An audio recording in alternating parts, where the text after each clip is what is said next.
अरे काल परवा दिवशी एवढ्या चिमुरडीवरती 3 वर्षाच्या लेकीवरती अन्य अत्याचार व्हावा, एका 65 वर्षाच्या नराधमाने एवढ्या लेकराला चिरडावं.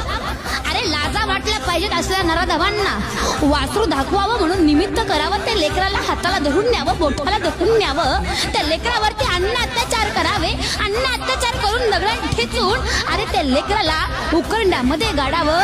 अरे कुठे गेलं छत्रपती शिवाजीराजांचं शासन? अरे आज तो नराधम ह्या शासनामध्ये आज चांगला जगतोय. काय होतं माझ्या राजाचं शासन?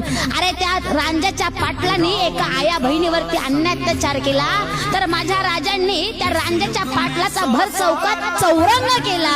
सांगणं या महाराष्ट्रातल्या शासनाला, ज्या दिवशी तुम्ही असल्या नराधमांना, एका तरी नराधमाला ज्या दिवशी तुम्ही चौरंग करताल ना, त्या दिवशी कोण्याही नराधमाची उंडल्या लेकरांवरती अन्य अत्याचार करण्याची हिंमत होणार नाही.